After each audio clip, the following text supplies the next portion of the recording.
Hello, welcome or welcome back to my channel. So it's time for another recent reads. I got 3 awesome books I want to talk about in this video, so let's just start. But before that, Happy New Year! It's the 1st of January here, or rather it's going to be the 2nd of January here, because I'm filming this at about 11:45 p.m. So yeah, it's soon going to turn to a different date here, but you are not going to see that happen because nothing's gonna happen when that happens. So I don't know if that makes sense, but anyway, I know what makes sense. Talking about these makes sense. So let's talk about this one. This book I want to talk about is called Kiss of the Spider Woman by Manuel Puig. This book was originally written in Spanish, translated into English by Thomas Colchie, and oh my gosh, this book was so good. I really enjoyed it. The style is beautiful, the story is beautiful, the characters are beautiful and very interesting. Oh wow, this book took my breath away. So what is it about?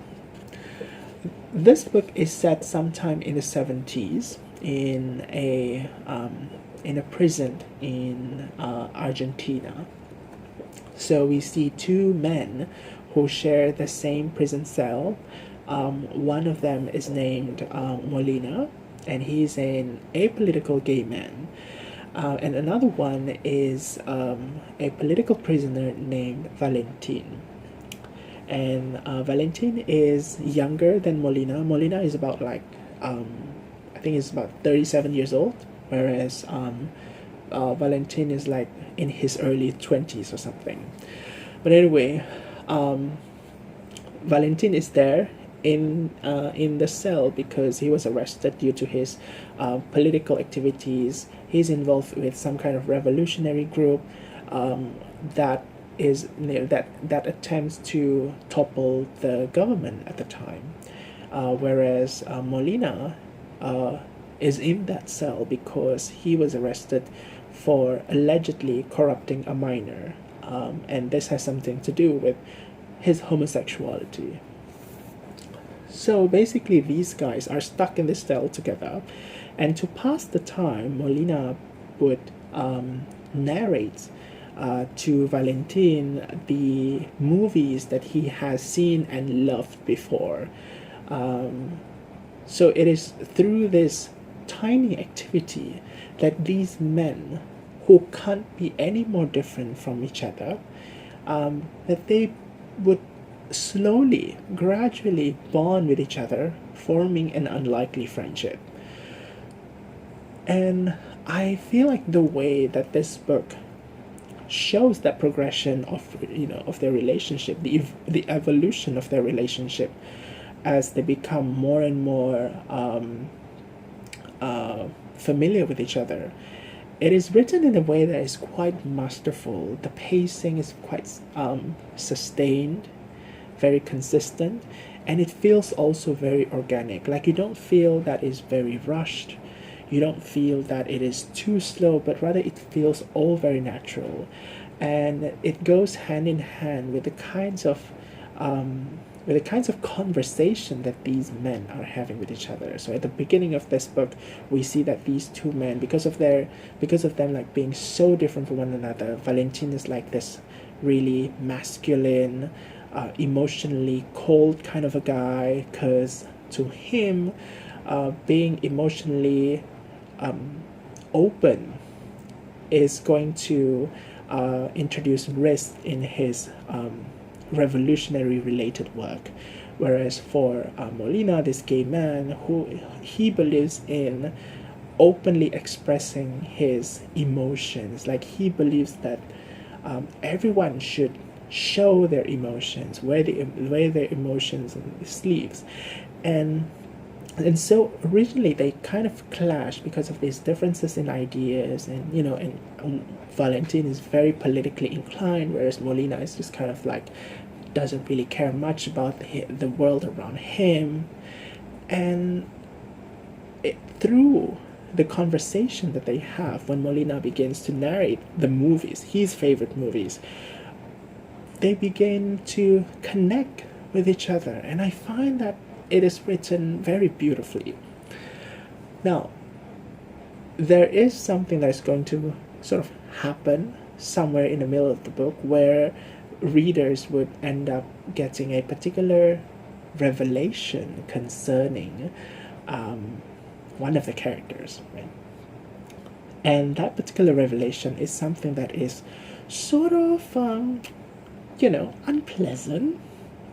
But I still think that even with that, the book is able to sort of sustain this warmth that it generated through through the bonding of these two characters initially in this novel, and this bond that they have would eventually sort of the warmth that arises from that would sort of permeates the entire book, even with the knowledge of even with readers' knowledge of what will happen eventually in the book. So in terms of the content itself, I think it is very interesting, very engaging. Now, another thing that makes it very engaging is also the form of this novel. This book is mostly written in dialogue form, and so mostly it's about, so we mostly just listen to their conversation. We don't listen to in general, mostly we don't hear a lot from a third party narrator, but there will be footnotes. So the footnotes would probably, has a bit of that third person narrator voice going on, but for the most part, this book, the main story is presented through a series of dialogues. So any readers who are like complaining they only want to read books with dialogues, I would definitely recommend this book.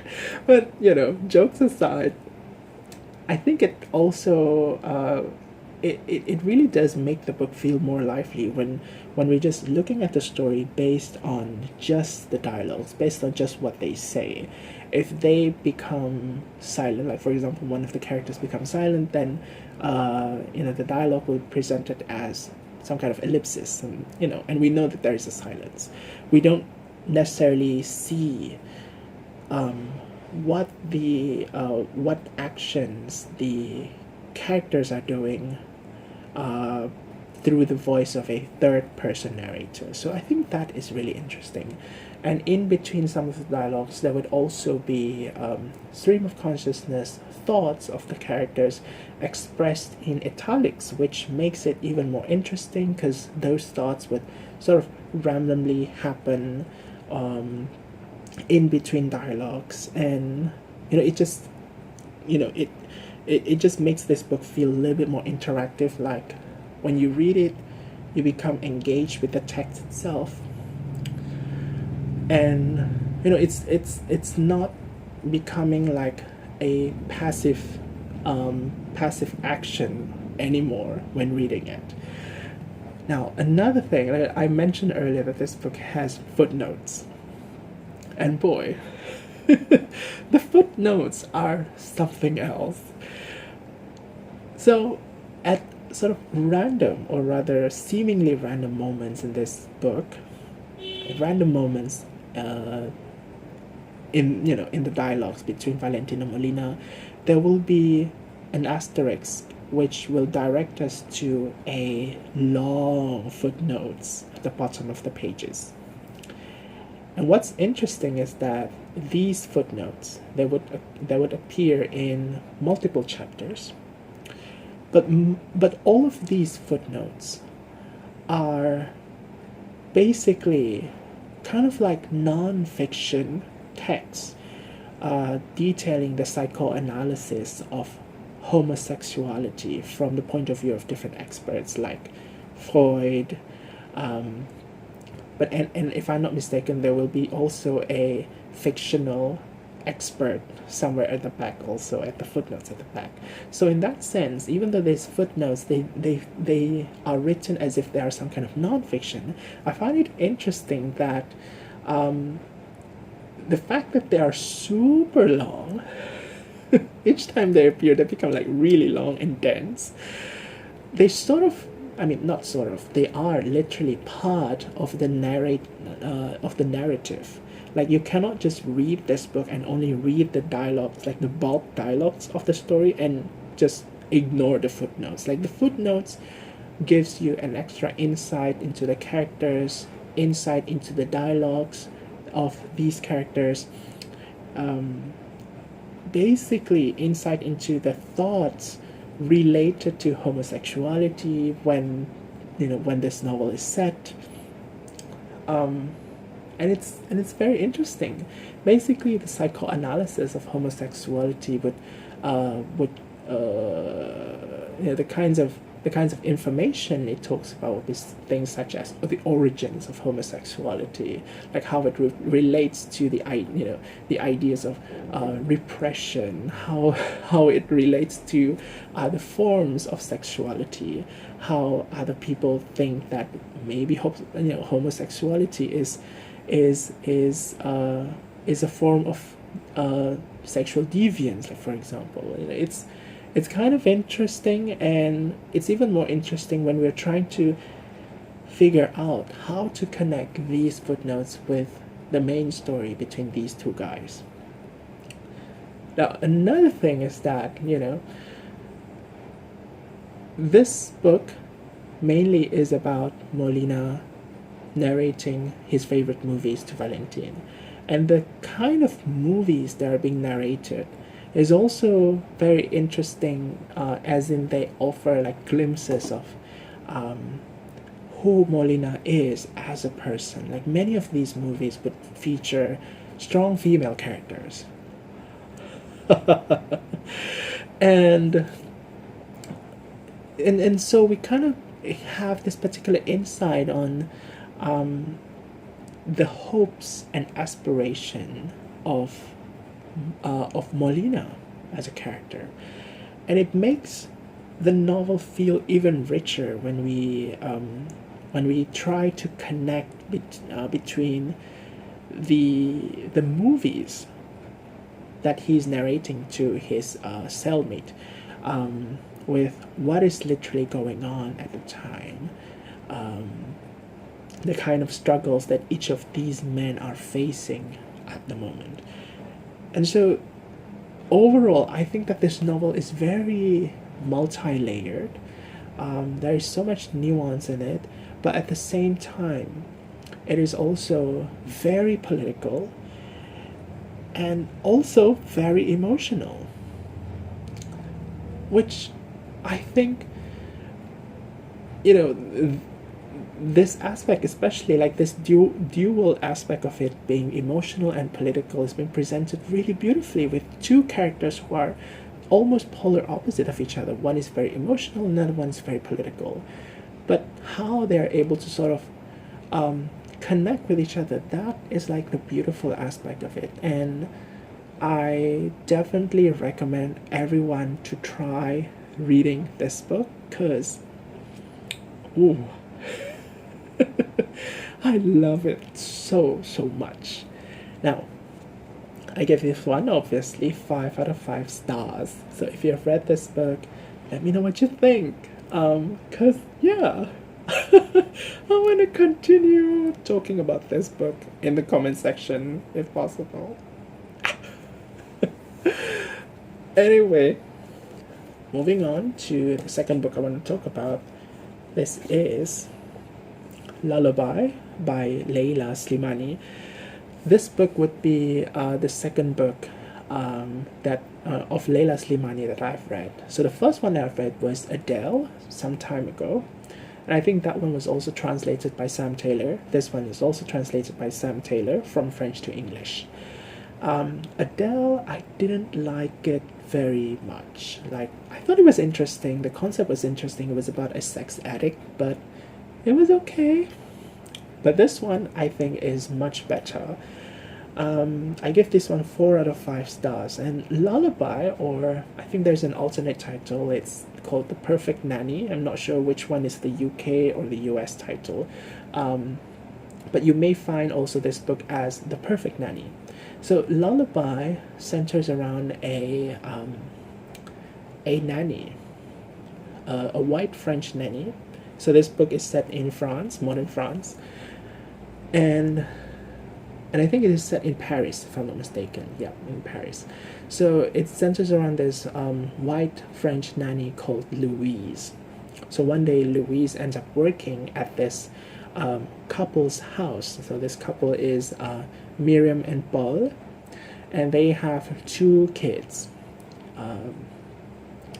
And Miriam and Paul, they are both young people who have careers. Like Miriam has a career in law, and Paul is working in the music business. So they are like really, people who are very career oriented. And because Miriam wants to focus on her career, she would need some help in taking care of her kids, and that's why she ends up hiring Louise to take care of the children. And at first, things seem like like there's nothing wrong. So Louise is obviously someone who is very capable. She's able to take care of the kids very well, and on top of that, she also, even though she was not directed to work as a housekeeper, but she is also able to perform works of a housekeeper, like basically keeping the house clean, cooking, basically managing the house when Miriam and Paul are working. And because of this, Miriam and Paul really likes Louise. Like, they would eventually sort of consider her to be part of the family. But at the same time, there's also this boundary between employer and employee that still exists between them. So even though they consider her as kind of like part of the family, like taking her to vacation and stuff like that, there's still a little bit of this this gap that is kind of that presents a little bit of discomfort. You know what I mean? So but eventually we learn more about Louise's history, and her history is characterized by a series of struggles that she does not disclose to her employer.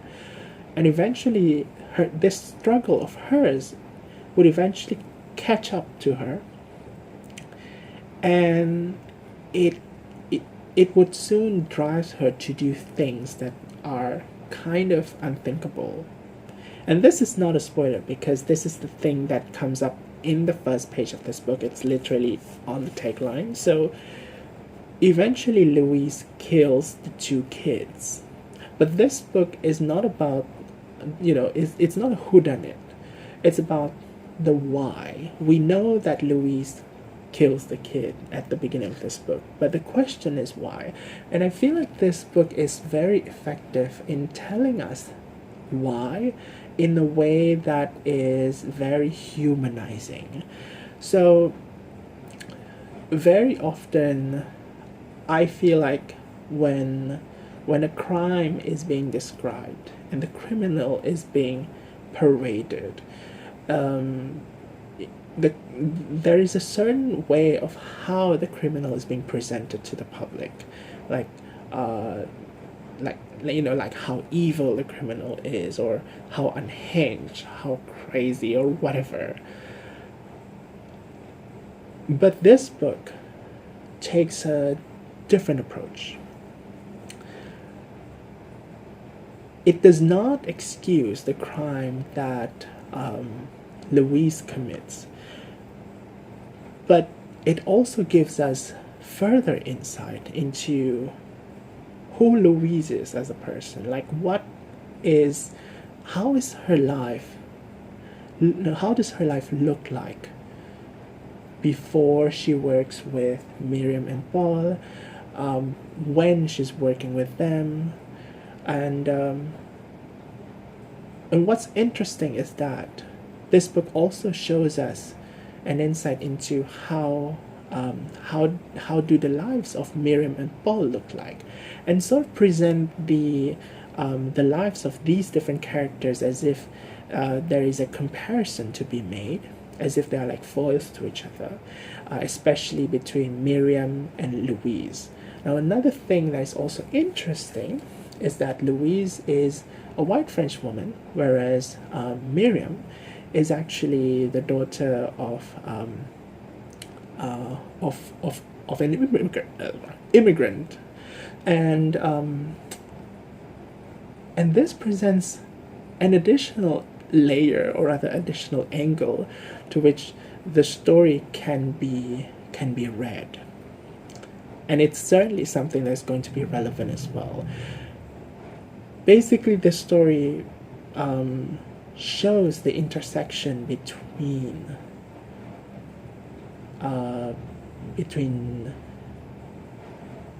gender, between identity, between ethnicity and race, and also socio-political, socio-economical status that a person has in the society, and how all of these just sort of intersect with each other, and the implication that could happen when a person is driven towards desperation. I hope that gets you intrigued enough to try this book. You have not. And yeah, like I said, I feel like this book is very effective in conveying to us the why of this crime. And I am now very much interested in reading more stuff by Leïla Slimani, especially since, like, the first book of hers that I read, I didn't particularly feel very warm towards, but after this one I certainly am more interested in reading her stuff. So like I said, I give this one 4 out of 5 stars. Definitely recommend this also. Now, the third book I want to talk about is this one, also something I gave 4 out of 5 stars to. This is Frost in May by Antonia White. This book was published sometime in 1933, I think. Yeah, this is a very beautiful Virago Modern Classics edition. Really love this one.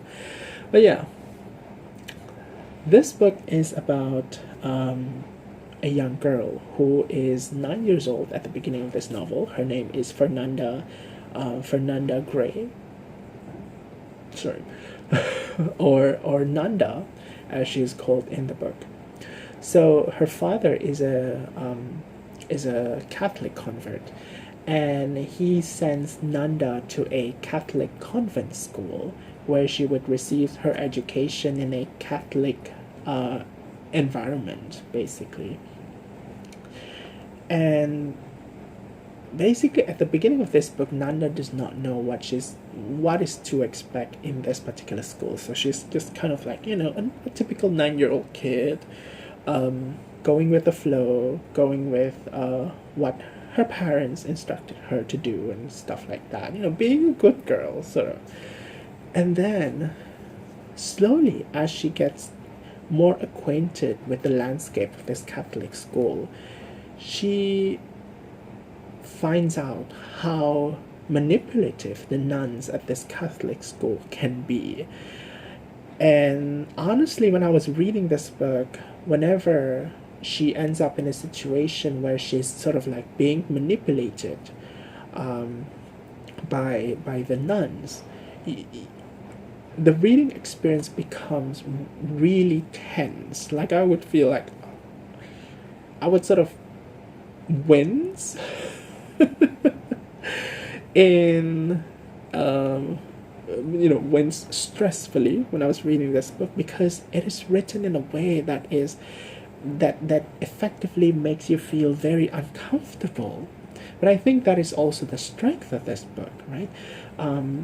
How the author is able to describe Nanda's experience dealing with these figures of authority in this, at this school, and how they sort of makes her feel certain way about herself, feels sort of bad about herself, or inadequate about herself sometimes, and that just feels really uncomfortable. But it is uncomfortable in a fun to read way. But that's not the only aspect of this book, though, because I would describe this book as a melancholic book that has this very bittersweet taste to it. So where does the sweet part come from?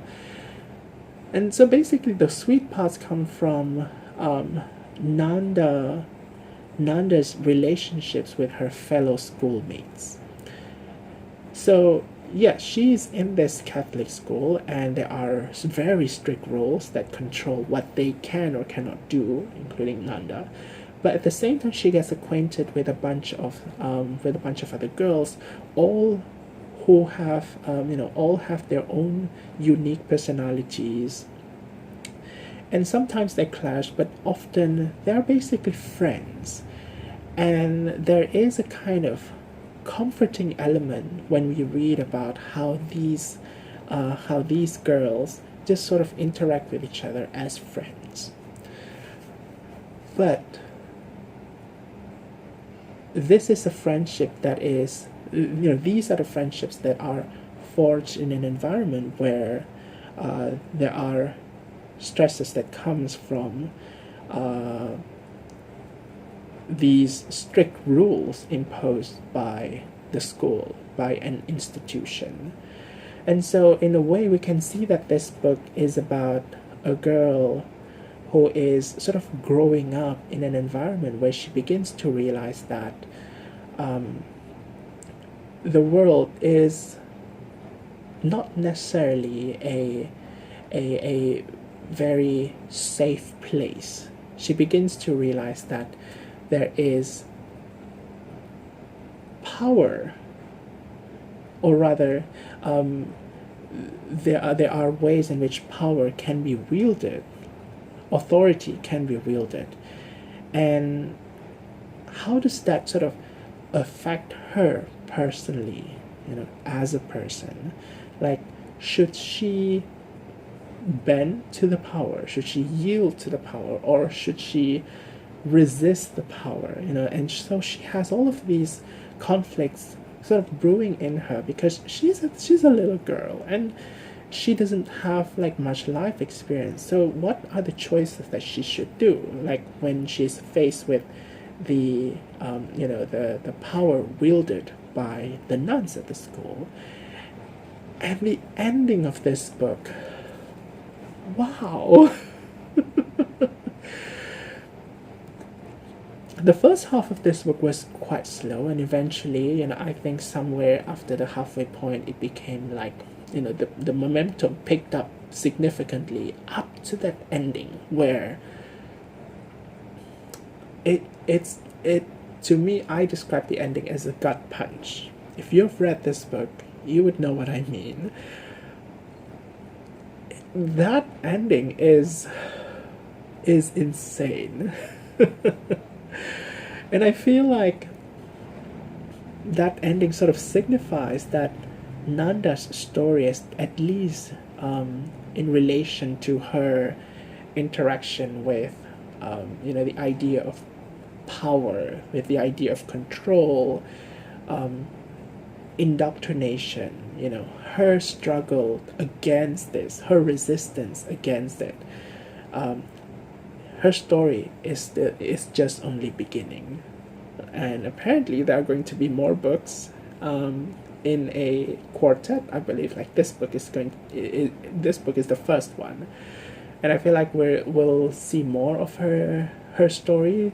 I'm not sure what kind of stories we will see in the later books, but I hope that it will sort of pick up on this journey of Nanda. I enjoy this one, even though it was a bit slow at the beginning, but I would say this book is tender, it is uncomfortable sometimes, but there are parts that are just kind of funny. But yeah, at the end of the day, there is a bit of darkness in this book as well. A serious, gloomy kind of darkness that has something to do with, pretty much power and authority and one's resistance against it. And I just love that kind of story, to be honest. So yeah, again, I highly recommend this. So these are all of the books that I want to talk about in this video. Now, just very quickly, I'm just going to show you some of the books that I'm currently reading at the moment. If you've seen my Goodreads account, you would see that I probably have 15 books under my currently reading shelf. I'm not going to mention again books that I am not exactly actively engaging at this moment. So basically, some of those books I'm just kind of have them on my currently reading shelf held as hostage. So I'm not going to mention The New Wilderness again in this video. I'll still be reading it some of the time, but I'm not going to mention it. Rather, I'm going to talk about books that I am reading at the moment. So the first one is something I just added like last night. This is Girls of Riyadh by Rajaa Alsanea. This book was originally written in Arabic, translated by the author herself and Marilyn Puig. And this is a contemporary Arabic novel, which is about 4 different young women living in Riyadh, Saudi Arabia. And I don't know what the direction this book is going to take after that. Very, very, very briefly, it's just going to be about these 4 different young women. Very modern young women, I would say. So I think it's kind of interesting. I'm only about this much, 20 out of 300 pages, so I don't have much to say about this novel yet, but I think it feels kind of interesting. I also started this book recently. This is by Samanta Schweblin. I think she's an author from Argentina. This book was originally written in Spanish. This is Little Eyes, and this book was translated to English by McDowell. And this is something like a speculative fiction where the world sees the appearance of a particular technology developed called Kentucky, or something like that. I'm not sure how it is pronounced. Kind of like Kentucky. But basically, this technology appears in the forms of little animals that people can buy and put in their houses.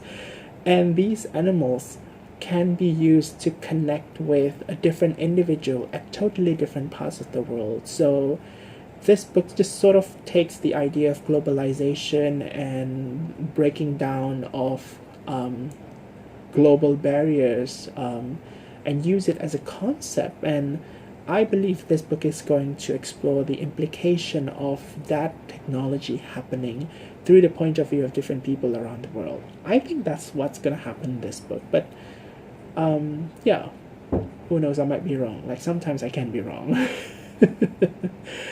But anyway, the concept, I think, is kind of interesting. I always feel the concept of breaking down barriers between people at different locales around the world is always a very interesting one, because it is something that feels quite personal to me. It really reminds me of Exit West by Mohsin Hamid, where that book is about portals that appear at random places around the world, and people can just sort of cross borders without going through passport checks or stuff. And yeah, these kinds of concepts are always kind of interesting to me, but I've only read like 2 chapters of this book, and they feel so far, okay? They feel sort of twee, but I'm curious to see how it's gonna turn out later. So yeah, I'm reading this one. This is something that my sister just got me recently. It's part of the book that I want to read for a very long time now, but it's kind of difficult to find. This is This Earth of Mankind by Indonesian writer Pramoedya Ananta Toer. This book was originally written in Indonesian, translated to English by Max Lane. And this book is about a Javanese young man of noble, who belongs to a noble family, but he's also a native. And this book is set in Indonesia when Indonesia was still under the rule of Dutch colonizers. So basically, there's all of these social differences that happen between people of Dutch origin and also people that are native Indonesian. So the main character Minka is a native Indonesian, and he falls in love with a young girl who is part Dutch, and this is where the story takes off. We see this character, this boy, this teenage boy, who is very enamored by the idea of everything Dutch, by everything modern. And I'm curious to see how this book is going to sort of take this person's journey, like what would happen to this person eventually. This is widely considered as a classic in Indonesia, and so I'm quite excited to be reading this one. This one is also something that I am currently reading. I just picked this up. This is Swell by Greek writer Ioanna Karystiani. This book was originally written in Greek, translated to English by Konstantinos Matsoukas. And this book is about a man who has been at sea for like 12 years. And finally one day he's like being recalled, forced to retire. But he's kind of reluctant to come back to land, because then he would have to face his wife, his kids, his grandkid, and his lover that he has not seen for like a long time already. Like, he doesn't want to come back, but he has to, and so he's like really hesitant. And we're gonna see why it is like that. So this book is like part domestic fiction, and apparently it is also described as an adventure fiction. So I'm kind of interested to see how it's gonna develop. And I feel like the writer's writing style, there is a very interesting voice that she has in this book, which even people who have read the Greek version of the book would say that she has an interesting language, interesting tone at least. And I thought it is certainly something that I feel like I can appreciate, although I feel like I also need like extra focus to read it. But yeah, so far it sounds really interesting. So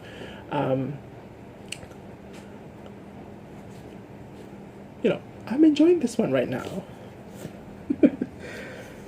Another author that has a very interesting style, or at least based on what I've read so far, is this one, Susan Choi's Trust Exercise. Just started this one, only a few pages in. I don't know what it's really about, other than the fact that there is a young couple, and both of these people are like going to school at this prestigious performance arts school, and their relationship evolves, and the story just sort of is about that, maybe, I don't know.